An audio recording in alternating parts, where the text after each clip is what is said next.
kasih pemirsa, Anda kembali menyaksikan Kominfo Newsroom. Pemirsa, Presiden Joko Widodo merespon terkait dengan kemunculan media sosial TikTok yang melakukan aktivitas perniagaan seperti e-commerce atau marketplace. Presiden menilai bahwa TikTok adalah sosial media, bukan ekonomi media.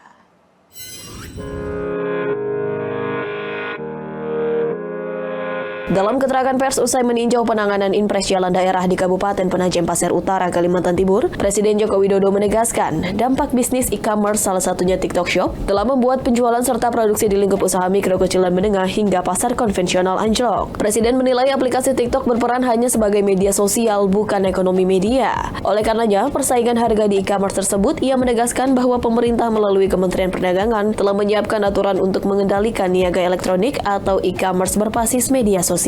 Dengan regulasi yang sedang dirancang tersebut akan mengatur fungsi aplikasi itu sebagai media sosial dan platform perdagangan atau media ekonomi. Ya, ini baru disiapkan, itu kan lintas kementerian dan ini memang baru ininya di finalisasi di Kementerian Perdagangan. Karena kita tahu itu berefek pada UMKM, pada produksi di usaha kecil, usaha mikro, dan juga pada pasar. Pada pasar, di beberapa pasar sudah mulai anjlok menurun ya karena serbuan mestinya ini kan dia itu sosial media, bukan ekonomi media gitu. Itu yang baru akan diselesaikan untuk diatur. Dalam kesempatan sebelumnya, Dirjen Perdagangan Dalam Negeri Kementerian Perdagangan Isy Karim mengatakan, aturan detail mengenai aktivitas bisnis TikTok Shop sendiri akan dimasukkan dalam revisi Permendak Nomor 50 Tahun 2020 tentang ketentuan perizinan usaha, periklanan, pembinaan, dan pengawasan pelaku usaha dalam perdagangan melalui sistem elektronik. Kementerian Perdagangan menegaskan tidak melarang TikTok Shop di Indonesia, namun akan mengatur aturan permainan bisnis yang setara dengan platform lainnya. Presiden Joko Widodo memanggil sejumlah menteri ke Istana Negara Senin 25 September 2023 terkait rapat kerja sejumlah agenda. Permasalahan TikTok Shop juga turut dibahas dalam rapat tersebut. Dalam gelar rapat terbatas di Istana Negara Jakarta pada 25 September 2023, Menteri Perdagangan Zulkifli Hasan dalam keterangan pers yang mengatakan perniagaan dalam sistem elektronik menjadi salah satu masalah yang dibahas. TikTok Shop dalam sepekan lebih menyita perhatian publik karena dituding mengakibatkan lesunya penjualan barang usaha kecil dan menengah hingga merusak pasar akibat mencampur adukan media sosial dengan e-commerce. Mendak menilai platform sosial media tidak boleh memfasilitasi adanya transaksi perdagangan. Sosial media hanya boleh mempromosikan barang atau jasa yang diperjualbelikan. Dalam konferensi persnya, Zulhas menyebut revisi Permendak itu juga nantinya akan memisahkan secara tegas terkait penggunaan platform sosial commerce dan sosial media sebagai transaksi perdagangan. Revisi Permendak akan mengatur terkait daftar barang yang diperbolehkan untuk impor. Layaknya makanan impor yang harus memiliki sertifikasi halal, barang kosmetik juga harus memiliki izin BPOM untuk dijual. Revisi juga akan mengatur larangan penjualan barang impor di bawah harga $100 Amerika Serikat atau setara dengan 1,54 juta rupiah. Tidak ada sosial media dan ini nggak ada kaitannya, jadi dia harus dipisah. Sehingga tidak algoritmanya itu ya tidak semua dikuasai, dan ini mencegah penggunaan data pribadi untuk kepentingan bisnis. Sementara itu, pada kesempatan yang sama, Menteri Koperasi dan UKM Teten Mas Duki mengatakan, tujuan perlunya regulasi dari masalah ini adalah pemerintah ingin mengatur perdagangan adil antara perdagangan daring dan luring. Aturan tersebut akan tertuang dalam peraturan baru yang merevisi Peraturan Menteri Perdagangan Nomor 50 Tahun 2020 tentang ketentuan perizinan usaha, periklanan, pembinaan, dan pengawasan pelaku usaha dalam perdagangan melalui sistem elektronik. Kita lagi mengatur perdagangan yang fair antara offline dan online. Karena di offline diatur demikian ketat, di online masih bebas. Nah, kuncinya di revisi Permendak tadi yang disampaikan oleh Pak Mendak. Jadi ada pengaturan mengenai platform, tadi sudah clear arahan Presiden, social commerce harus dipisah dengan e-commerce. Ya. Menkominfo Budi Aris Setiadi yang ikut dalam ratas tersebut juga menegaskan perbedaan sosial e-commerce dengan sosial media biasa. Sosial media sebagai alat transaksi perdagangan disebut Menkominfo mampu merugikan masyarakat juga penyalahgunaan data pribadi.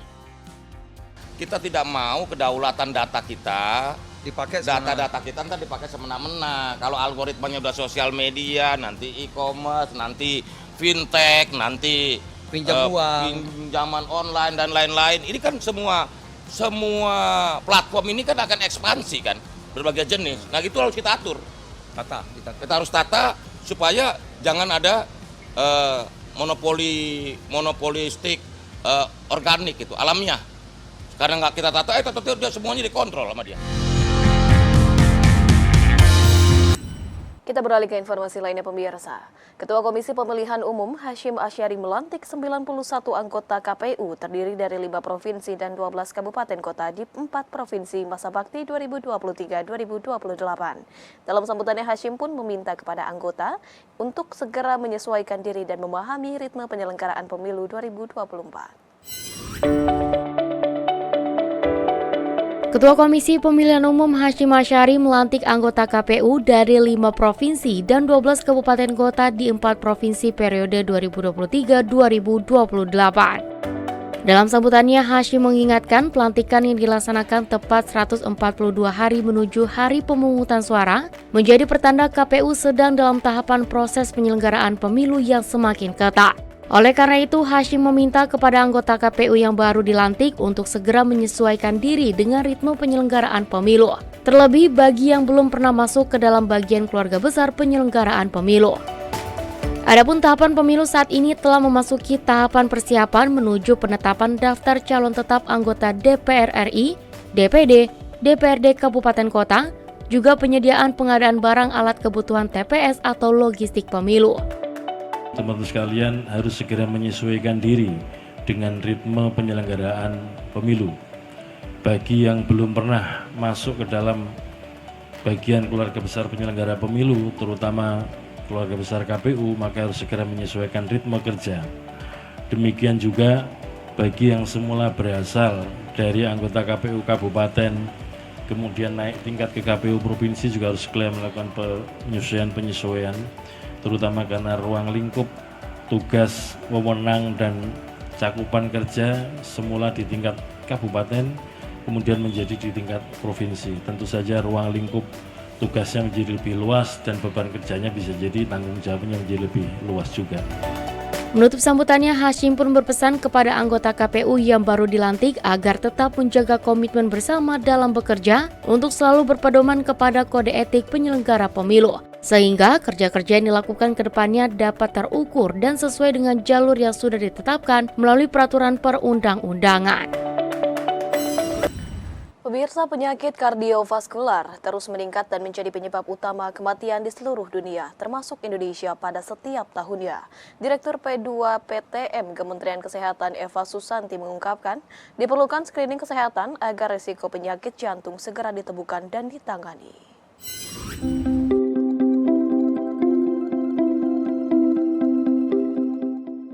Dalam memperingati Hari Jantung Sedunia atau World Heart Day pada 29 September 2023 mendatang, Kementerian Kesehatan berupaya menekan laju kasus kardiovaskuler atau gangguan jantung dengan mengajak masyarakat melakukan deteksi dini penyakit serta menjaga pola hidup sehat.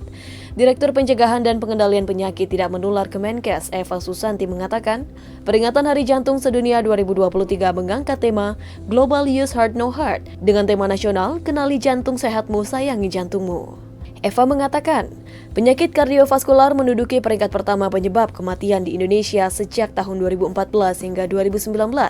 Berdasarkan data Global Burden of Disease dan Institute for Health Metrics and Evaluation. Adapun faktor meningkatnya risiko penyakit jantung secara global dipicu oleh pengaruh tekanan darah yang mencapai 235,40 juta kasus.